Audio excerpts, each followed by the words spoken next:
पहला प्रश्न बोर्ड पे आपके सामने ये रहा, the servant the picture on the wall, the servant the picture on the wall.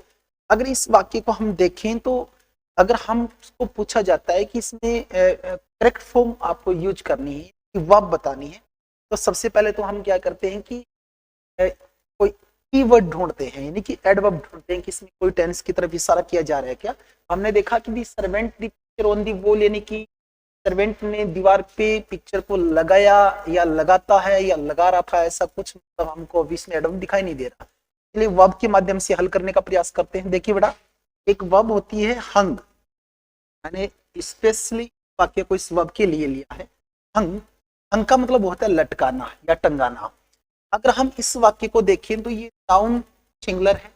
अगर अपन प्रेजेंट इंडेफिनिट की तरफ लेके जाएं, इसमें वर्ब की फर्स्ट फॉर्म आनी चाहिए और वर्ब की फर्स्ट फॉर्म हंग डाल रखा है, लेकिन एक रूल किसमें होती नहीं होती, अगर कर्ता सिंगुलर हो तो वर्ब भी क्या होनी चाहिए, सिंगुलर। इट मीन ये तो नहीं हो सकता। अब हमारे पास दो वर्ब बची है, तो बचा है हैंग्ड और एक बचा है हंग। ये दोनों ही वर्ब की सेकंड फॉर्म है, लेकिन दोनों में एक अंतर है।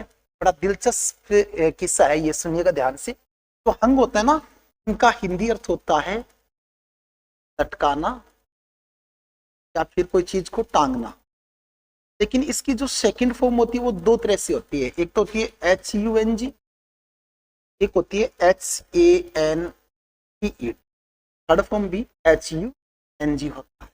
अब यहाँ पे डिफरेंस है इन दोनों में, सेकंड फॉर्म में, यानी इस हंग का मतलब और इस हंग का हैंग्ड का मतलब अलग है।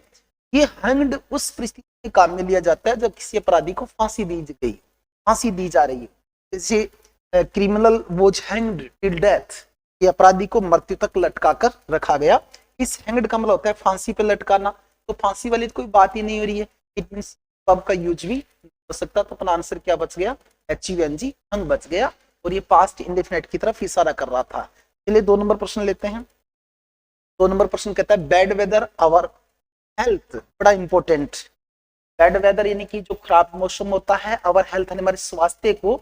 इसमें भी देखिए मैंने कोई एडवर्ब नहीं डाला है, और वैसे अपन देखें तो ये यूनिवर्सल ट्रुथ है। जो खराब मौसम था वो लोगों के स्वास्थ्य को पहले भी खराब करता था, बैड वेदर आज भी करता है, करता भी रहेगा।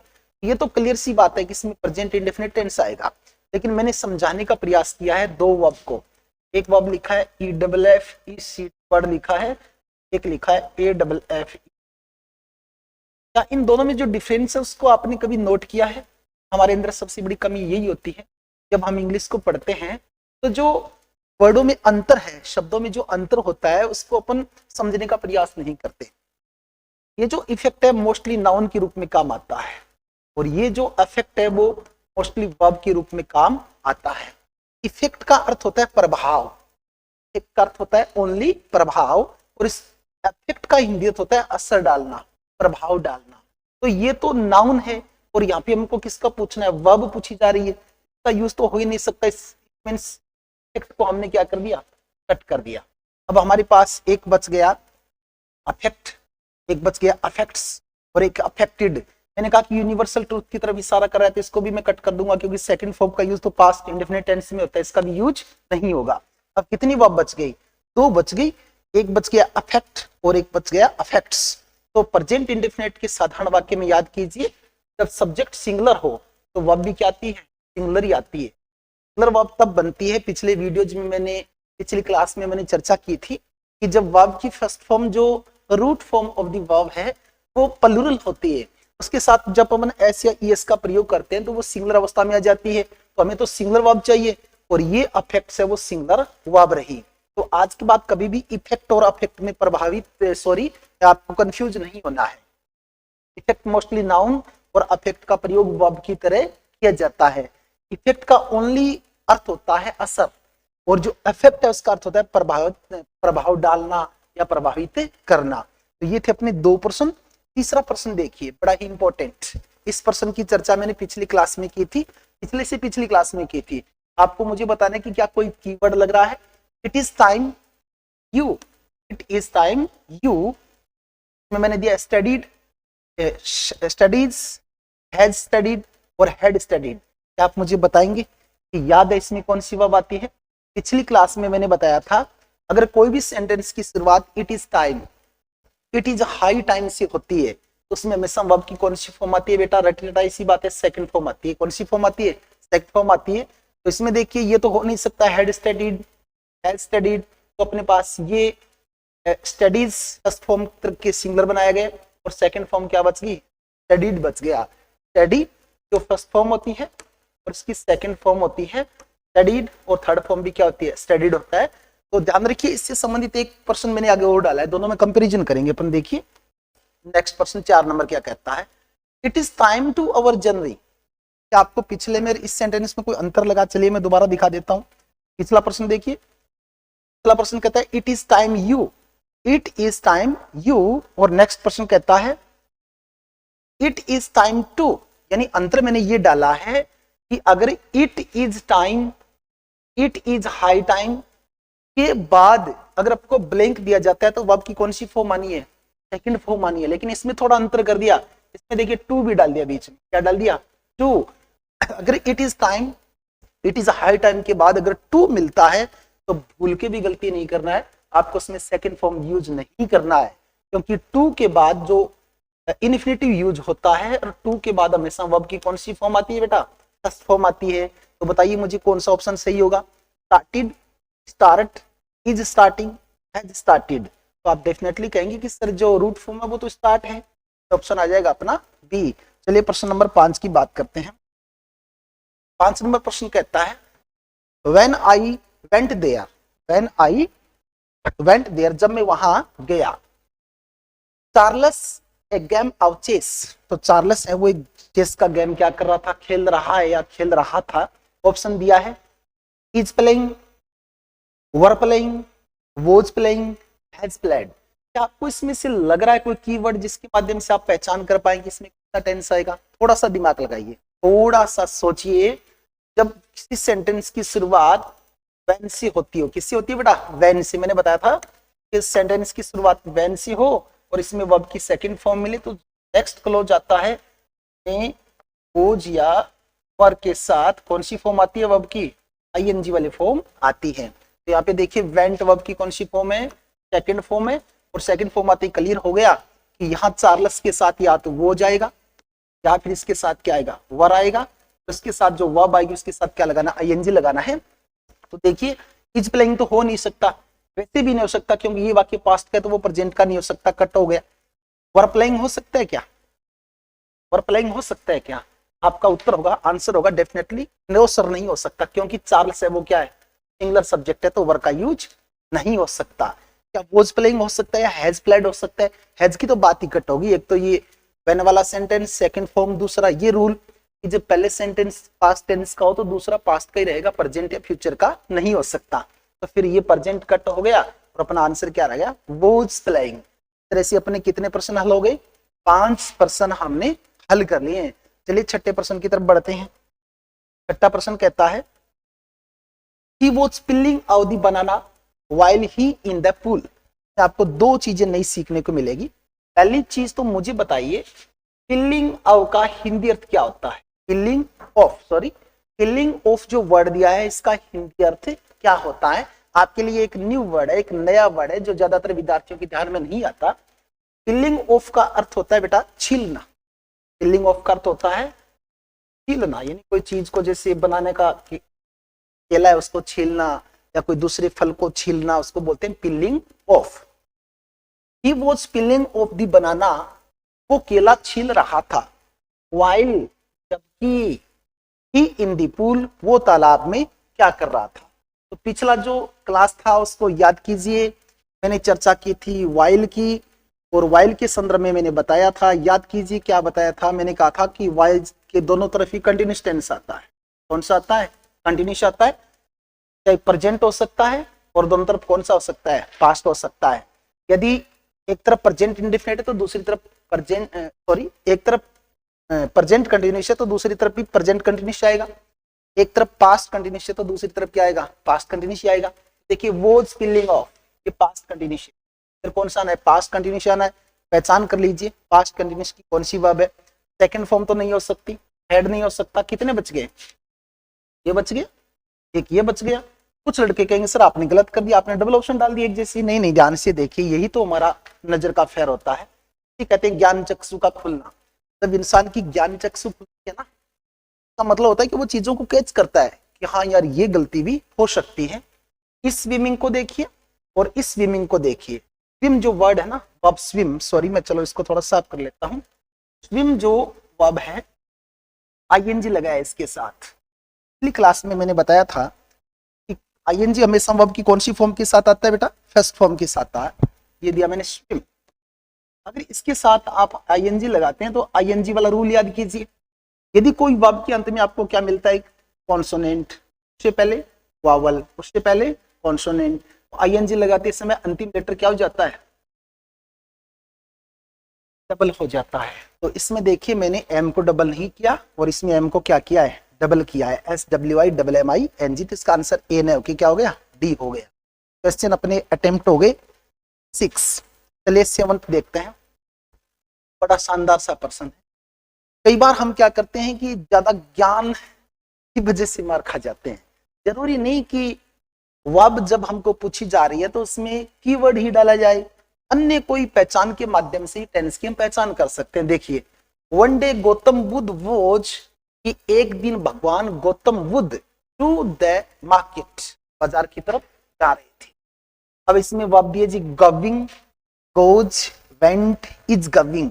अब कई बच्चे खोजते रहेंगे कि सर इसमें कौन सा एडवर्ब डाला। एडवर्ब की जरूरत ही नहीं बेटा, वोज डाल रखा है ना, क्या डाल रखा है, वोज डाल रखा है।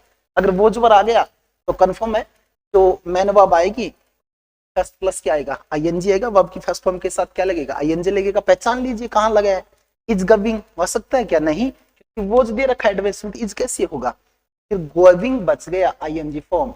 अपने प्रश्न अटेम्प्ट हो गए 7। 8 नंबर प्रश्न देखिए, डू नॉट मी, बड़ा इंपॉर्टेंट प्रश्न। Do not me advise, advise, advised, advise none, कौन सी वर्ब लेंगे। फर्स्ट ऑफ ऑल तो पहचान कीजिए, जिन सेंटेंस की शुरुआत डू नॉट से होती है वो कौन सी सेंटेंस होते हैं। जिन सेंटेंस की शुरुआत डू नॉट से होती है वो ऑलवेज इंपरेटिव सेंटेंस होती है। और इंपरेटिव सेंटेंस में वर्ब की कौन सी फॉर्म आती है, फर्स्ट फॉर्म आती है। कौन सी आती है, फर्स्ट। तो पहचान कर लीजिए, ये तो सेकंड फॉर्म है तो नहीं हो सकता। अब दो ही चीजें बती, एडवाइज और एडवाइस। क्या मुझे बताएंगे, सी आएगा, ए आएगा, इन शब्दों के फेर में मत फंसिए। देखिए एक तो लिखा है ADVICE, एक लिखा है ADVISE। क्या इन दोनों में अंतर को जानते हैं। ये है एडवाइस, इसका अर्थ है ओनली सलाह, क्या है, सलाह। और ये है एडवाइज, इसका अर्थ होता है सलाह देना, सलाह देना। देखिए बेटा, ये तो नाउन है और ये क्या है, वर्ब है। नाउन तो पूछी नहीं जा रही, क्या पूछा जा रहा है, वर्ब पूछा जा रहा है। इसको हम कट करेंगे और आंसर क्या हो गया, एडवाइज हो गया। कितने क्वेश्चन हो गए, 8 प्रश्न हल हो गए। चलिए 9वें प्रश्न की तरफ बढ़ते हैं।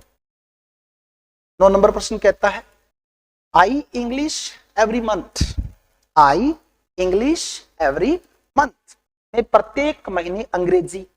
तो ये तो कीवर्ड तो कंफर्म हो गया, प्रत्येक महीने मतलब ये नियमित काम है, यानी रुक रुक के होने वाला काम है। तो एवरी मंथ हमेशा प्रेजेंट इंडेफिनिट की तरफ इशारा करता है। तो क्लियर होगा कि वर्ब की फर्स्ट फॉर्म आएगी या एसईएस आएगा। आई है तो प्लूरल वर्ब आएगी। वर्ब दो ही दिए जी, एक दिया रीड, एक दिया स्टडी। स्टडीड तो हो नहीं सकता क्योंकि प्रेजेंट इंडेफिनिट में सेकंड फॉर्म का कोई काम नहीं है। अब आप क्या मुझे रीड और स्टडी में अंतर बताएंगे। आप कहोगे सब दोनों आ सकती है, प्रत्येक मैंने अंग्रेजी पढ़ता हूं या प्रत्येक मैंने अंग्रेजी का अध्ययन करता हूं। देखो बेटा, रीड और स्टडी में बहुत अंतर होता है और स्टडी दोनों क्रियाओं में भी अंतर होता है। क्या होता है देखिए, रीड का हिंदी अर्थ होता है पढ़ना कोई चीज को। जैसे मैं अखबार पढ़ता हूं, मैं नोवेल पढ़ता हूं, मैं कोई कविता पढ़ता हूं, ये चीजें पढ़ने के लिए है। मैं न्यूज़पेपर पढ़ता हूं। अगर हम कोई चीज का अध्ययन कर रहे हैं तो उसमें अपन रीड नहीं लगा, अपन क्या लगाते हैं, स्टडी लगाते हैं। If you are reading newspaper, novel, तो आप रीड लगाएं। लेकिन आप प्रत्येक महीने अंग्रेजी का अध्ययन करते नहीं कि पढ़ते हैं, इसमें अपन वर्ब क्या लेंगे, स्टडी लेंगे, नहीं कि रीड लेंगे। ये स्टडी और रीड में अंतर था। क्वेश्चन नंबर 10 पे आ जाइए। 10 नंबर कहता है, एट दैट टाइम ही, एट दैट टाइम ही, की उस समय वह, तो ये तो कंफर्म हो गया टेंस कौन सा है, क्योंकि एडवर्ब मिला है। एडवर्ब की पहचान कर लीजिए आप, कौन सा एडवर्ब दिया है। इसमें जो एडवर्ब मिला वो एट दैट टाइम मिला, eight that time, at that moment, those days, ये हमेशा पास्ट कंटिन्यूस टेंस की तरफ इशारा करते हैं। इवन इफ नहीं जानते हो आप, पिछली क्लास को रीड कर लीजिए, पढ़ लीजिए, स्टडी कर लीजिए। एट दैट टाइम ही यानी वह, इसमें वर्ब आपके लिए नहीं है बोस्ट।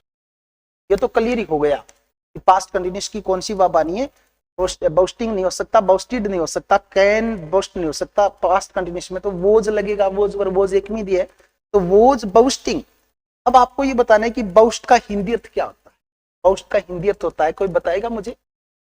डिंग मारना, डिंग मारना, गप्पे मारना, तो अपन बोलते हैं कि ये तो गप हाँक रहा है, डिंग मार रहा है, तो क्या बोलते हैं इंग्लिश में? बोस्ट बोलते हैं। और सेकंड फॉर्म इसकी होती है बोस्टेड। बोस्टेड ये वर्ब का एडिशनल आपको मैं बता रहा हूं इस वर्ब के बारे में, क्योंकि मुझे पता है ज्यादातर बच्चों को इसका ज्ञान नहीं है। नई वर्ब है, मैंने नई वर्ब भी डाली है, कुछ कंफ्यूजल वर्ब भी डाली है, कुछ एडवर्ब का भी आपको अध्ययन करवाया। तो एट दैट मोमेंट इशारा करता है पास्ट कंटिन्यूस की तरफ, और बोस्ट का इंगित होता है डिंग मारना। तो वोज बोस्टिंग, प्रश्न हो गए 10। 11 नंबर देखिए, ये रहा, मैक्स ए मैन परफेक्ट, बड़ा important person. Makes a man perfect, verb दे दी, अब की बात नई चीज डाली है मैंने। तो वर्ब से पहले वर्ब का क्या आना है? सब्जेक्ट पूछा गया है, बट कंफ्यूजल है, दो चीजें कंफ्यूज हैं। एक वर्ड तो होता है ये लिख रखा है मैंने, प्रैक्टिस, और दूसरा भी प्रैक्टिस। अंतर क्या है? एक में टी है, एक में एस ई। क्या मुझे बता सकते हैं मैं कौन सी वर्ब और कौन सी नाउन है? अब की बार वर्ब नहीं लेनी, हमको क्या लेना है? नाउन लेना है। इस सेंटेंस के माध्यम से मैंने आपको कंफ्यूजल दो वर्ड हैं प्रैक्टिस और प्रैक्टिस, इनमें अंतर करवाने का प्रयास किया है कि आप ध्यान से देखें कि ये चीज क्या है। तो बेटा अगर आपके ध्यान में हो तो ठीक है, वरना मैं बता देता हूं, ये नाउन होती है, इसका इंगित होता है अभ्यास। प्रैक्टिस का इंगित क्या होता है? अभ्यास। और इस प्रैक्टिस का इंगित होता है अभ्यास करना, ये वर्ब है, अर्थ होता है अभ्यास करना। तो हमें तो नाउन लेना है, तो पहला ऑप्शन आएगा practice max a man perfect. कि जो प्रैक्टिस है, अभ्यास है, एक व्यक्ति को क्या बनाता है? पूर्ण बनाता है। और ये ईडियम है, और ईडियम कौन सी टेंस में आता है? प्रेजेंट इंडेफिनिट में ही आता है। ये क्वेश्चन हो गया 11। 12 नंबर देखिए, क्वेश्चन उसी को मैंने फिर रिपीट किया है ताकि आपके क्लियर हो। The question given in the assignment. अब की बार देखिए, आपको question given in the assignment ये सेंटेंस पूछा गया है, इसमें कहीं भी वर्ब नहीं डाली गई है। और कोई भी सेंटेंस की अगर वर्ब से शुरुआत हो तो वो सेंटेंस कौन सा होता है? आप डेफिनेटली कहेंगे सर इंपरेटिव होता है, क्योंकि इंपरेटिव सेंटेंस 4 प्रकार के होते हैं। जो वर्ब की फर्स्ट फॉर्म से शुरू होता हो, जो डू नॉट से शुरू होता हो, जो प्लीज या काइंडली से शुरू होता हो, प्लीज या काइंडली, और जो सेंटेंस लेट से शुरू होता हो। ये चारों इंपरेटिव सेंटेंस होते हैं। और आप कहोगे सर ज्यादा नहीं, इंपरेटिव के अलग से क्लास लेंगे। इंपरेटिव सेंटेंस अगर आपने पहचान लिया तो याद रखना हमेशा, इंपरेटिव सेंटेंस में हमेशा वर्ब की कौन सी फॉर्म आती है? फर्स्ट फॉर्म का ही प्रयोग होता है, रूट फॉर्म यूज में। The question given in the assignment, verb की बात डेफिनेट है। कोई भी प्रश्न की शुरुआत में अगर हमको पूछा जा रहा है, वर्ब के बारे में पूछा जा रहा है, तो वो इंपरेटिव होता है। इसमें वर्ब की कौन सी फॉर्म आती है? फर्स्ट फॉर्म आती है। तो ये तो कोई मतलब ही नहीं है, सेंटेंस ही गलत है, क्योंकि प्रैक्टिस ये नाउन होता है, इसके साथ ईडी लगा रखा है। ये सभी मैंने गलत कर दिया। देखिए दोनों वर्ड एक से जैसे, मेरे को देना था, एक तो ये देना था, एक ये देना था। पिछली बार तो मैंने नाउन पूछा था तो आपने ये दे दिया, और अब की बार वर्ब है, तो इसका आंसर के प्रैक्टिस हो जाएगा। यहाँ पे एस ई था, एक में नहीं था, एस ई लेने से इसका बी ऑप्शन सही हो जाता है। क्वेश्चन हो गए अपने पूरे 12। चलिए 13 नंबर प्रश्न की तरफ बढ़ते हैं।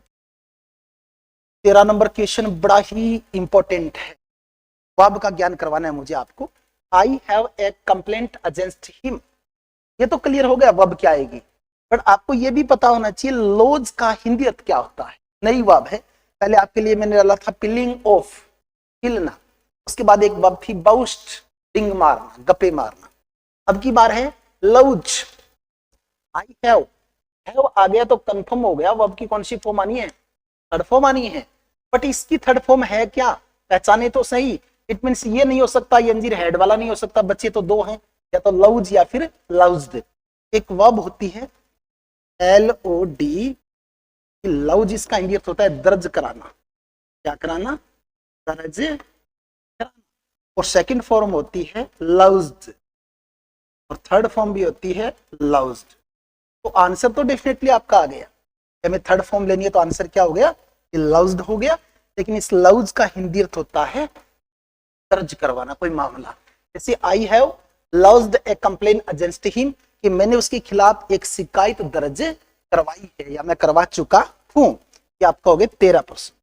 14 देखिए, ये भी बड़ा शानदार प्रश्न है, बड़ा शानदार प्रश्न है। देखिए आप प्रश्न को पढ़िए ध्यान से, बड़ा आनंद आएगा। एट दैट मोमेंट, उस क्षण, राहुल इन द यमुना, राहुल यमुना में, but A gentleman saved his life, परंतु एक सज्जन व्यक्ति ने उसके जीवन को क्या कर लिया? बचा लिया। अब देखिए, सिंक डूबना होता है और ड्राउन डूबना होता है, दोनों सेम वर्ड है। और ये कंफर्म हो गया एट दैट मोमेंट है, इट मींस या तो वॉज सिंकिंग आएगा या वॉज ड्राउनिंग आएगा। ये दोनों चीजें तो आएंगी नहीं, या फिर बोथ ए एंड बी हो सकता है, बोथ ए एंड बी हो सकता है। दोनों का अर्थ है डूबना, यानी कि उस समय राहुल गंगा में, यमुना में डूब ही रहा था कि एक सज्जन व्यक्ति ने उसके जीवन को क्या कर लिया? बचा लिया। अब अंतर करना पड़ेगा, सिंक, ड्राउन, दोनों का हिंदी अर्थ डूबना। इनमें कोई अंतर भी बगैर अंतर के यूज में ले ले। अगर बगैर अंतर के यूज में लेंगे तो आंसर होगा बोथ ए एंड बी, क्योंकि ए और बी यही कहते हैं और कोई इनमें अंतर नहीं है। अगर अंतर है तो फिर इनमें से कोई आंसर आएगा। चलिए मैं बता देता हूं। सिंक का अर्थ होता है कोई निर्जीव वस्तु का डूबना, इन एनिमेट, इन मैट। और ड्राउन का अर्थ होता है एनिमेट, कोई सजीव प्राणी का डूबना। एनिमेट होता है सजीव और इन एनिमेट होता है निर्जीव, यानी ये चेतन और ये अचेतन। अगर कोई निर्जीव वस्तु डूबती है, स्टोन वॉज ड्राउनिंग नहीं, stone was sinking in the river, नदी में एक पत्थर डूब रहा था। ये man was drowning in the river, not sinking in the river. तो ध्यान रखिएगा, ये जो राहुल है वो चेतन सजीव व्यक्ति है, तो वॉज सिंकिंग नहीं हो सकता, क्या होगा? Was drowning. चलिए 15 नंबर प्रश्न की तरफ बढ़ते हैं, वो भी बड़ा इंपॉर्टेंट ऐसा ही है। कोलंबस अमेरिका इन 1492, कि कोलंबस ने 1492 में अमेरिका की खोज की। अब देखिए, इन्वेंट होता है आविष्कार करना, डिस्कवर होता है खोज करना, had discovered, both A and B. Invented आविष्कार करना, डिस्कवर खोज करना, क्या दोनों में अंतर कर पा रहे हो? जैसे मार्कोनी ने रेडियो की खोज की, डिस्कवर नहीं आएगा, क्या आएगा? इन्वेंटेड आएगा। कोलंबस ने अमेरिका की खोज की, इन्वेंटेड नहीं आएगा, क्या आएगा? डिस्कवर्ड आएगा। कोई चीज का कोई व्यक्ति आविष्कार करता है तो इन्वेंट आता है, और कोई व्यक्ति खोज करता है तो क्या आता है? डिस्कवर आता है। उसको उसने पहली बार बनाया नहीं, उसने खोजा है सिर्फ उसको। तो ये दोनों में अंतर है। और ये अगर पास्ट की कोई सन मिलती है तो ये तो डेफिनेट है पास्ट इंडेफिनिट टेंस की तरफ जाता है। तो इस वजह से इसमें क्या आ जाएगा? डिस्कवर्ड आ जाएगा। मैंने इस सेंटेंस के माध्यम से आपको एक तो बताने का प्रयास किया कि कोई भी टेंस में अगर हमको पास्ट की सन मिलती है, कोई भी वाक्य में पास्ट की सन मिलती है, वो हमेशा पास्ट इंडेफिनिट टेंस का वाक्य होता है। दूसरा ये कि इन्वेंट और डिस्कवर में अंतर क्या होता है। इन्वेंट में कोई व्यक्ति किसी चीज का नव सर्जित करता है, उसका निर्माण करता है, और डिस्कवर में उसको सिर्फ खोज करता है, उसके बनाने में उसका कोई योगदान नहीं होता। तो ये आपके 15 प्रश्न और 16 नंबर प्रश्न है, वो भी बड़ा इंपॉर्टेंट है। देखिए, ही वॉच ए कार, यानी वो एक कार की सवारी कर रहा था।